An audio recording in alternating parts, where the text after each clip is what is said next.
Es decir, la justicia indígena, al tener la misma jerarquía que la justicia ordinaria, no está supeditada a ninguna norma, ni constitucional, ni procedimental, de ninguna naturaleza.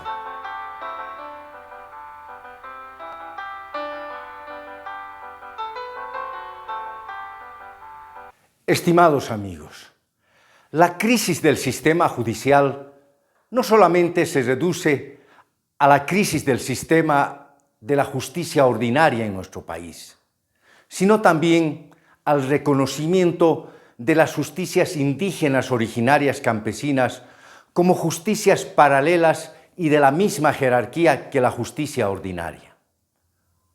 Sus antecedentes lo encontramos en 1542, cuando el rey Carlos V señalaba que los indios debían resolver sus problemas con sus propias leyes, siempre y cuando no estén en contra de la justicia. En 1994, cuando se reformó la Constitución de 1967, se hizo también el reconocimiento de la justicia comunitaria y se señalaba que los campesinos resuelvan sus problemas con sus propias leyes siempre y cuando no estén en contra de la Constitución y las leyes del país. La Constitución del 2009 rompe este principio de jerarquía normativa y señala que la justicia indígena originaria campesina solamente responde a los principios y valores establecidos en la Constitución.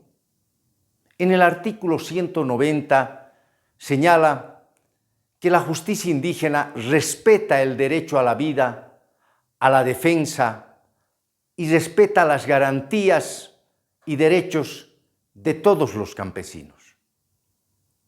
De una lectura atenta de este artículo nos damos cuenta de que por encima de la Constitución está esta justicia porque da por hecho que respeta la vida y respeta la defensa de los derechos del ciudadano, etc. Es decir, la justicia indígena, al tener la misma jerarquía que la justicia ordinaria, no está supeditada a ninguna norma, ni constitucional, ni procedimental, de ninguna naturaleza. Esto está ratificado por el artículo 128 del Código Procesal Constitucional, que señala: las consultas sobre la aplicación de las normas a casos concretos tiene por objeto garantizar que dichas normas guarden conformidad con los principios, valores y fines previstos en la Constitución. ¿Cuáles son esos valores, esos fines? En los artículos 8, 9 y 10 de la Constitución Política del Estado se señala que los valores y los principios que deben regir la conducta de los bolivianos son el Amazúa, el Amayuya, el Amaqueya, el Sumajamaña, etc. Y los valores son los valores de libertad, igualdad, garantizar el bienestar, la unidad del país, etc. Principios totalmente amplios que muy bien pueden servir para interpretar las leyes de una o de otra manera. Esta ambigüedad está ratificada en la Declaración Constitucional 0016 de 11 de octubre de 2013, cuando señala que el control de constitucional alcanza o abarca solo a la norma oral o escrita objeto de consulta por parte de la autoridad indígena originaria campesina, siempre que se trate de una cuestión jurisdiccional, siendo en consecuencia su finalidad el establecimiento de compatibilidad o concordancia de la norma consultada con los principios, valores y fines contenidos en la constitución política del Estado, no pudiendo la justicia constitucional emitir pronunciamiento alguno sobre el caso concreto.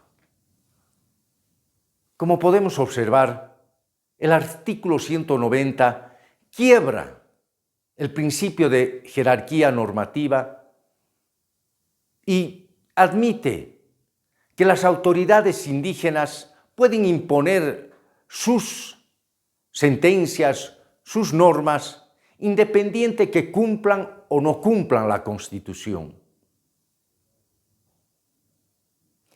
Esta justicia indígena está anulando algunas sentencias de la justicia ordinaria. Así, por ejemplo, tenemos el caso de un asalto el 4 de octubre de 2012 a la mina de un empresario bellota en la localidad de Songo.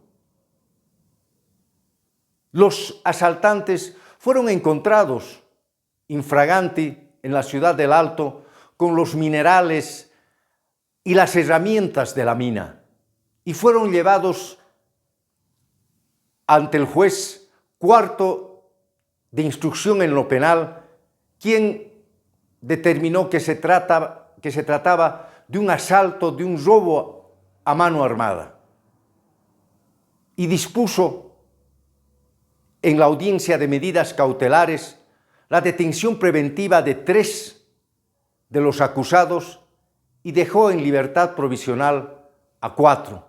De esos 4, 2 eran dirigentes campesinos de la Central Agraria de Songo, quienes hicieron una consulta al Tribunal Constitucional y pidieron que en este caso concreto se aplicaran las normas de la justicia indígena originaria campesina. El Tribunal Constitucional, mediante sentencia 0874 de 12 de mayo de 2014, señaló que este caso debería someterse a la justicia indígena originaria campesina porque el hecho delictivo se había cometido en la localidad de Songo, que era parte de su jurisdicción. Y por tanto dispuso que el juez de instrucción en lo penal de la ciudad del Alto se inhiba de conocer el caso y remita obrados a la Central Agraria de Songo. ¿En qué quedó el hecho? La justicia indígena de Songo, en vez de castigar a los delincuentes, fue todo lo contrario, los premió y a quien expulsó de la comunidad fue al empresario bellota, quien perdió no solamente su residencia, la mina y sus herramientas, perdió prácticamente todo lo que había construido en más de 30 años de actividad minera. Este tipo de casos no es el único. Muchos casos nosotros hemos ido conociendo a través de la prensa nacional cómo campesinos se arrogan la capacidad de legislar, de pedir impuestos, de pedir una serie de ventajas para las comunidades a empresarios a cambio de que ejerzan su labor empresarial. Este es el 8º video de una serie en la que iremos analizando los problemas de la justicia, la crisis judicial y las probables soluciones. Por ello, les invito a que me sigan en mis redes, le den un like a este video, lo puedan compartir. Nos vemos en el próximo video. Muchas gracias.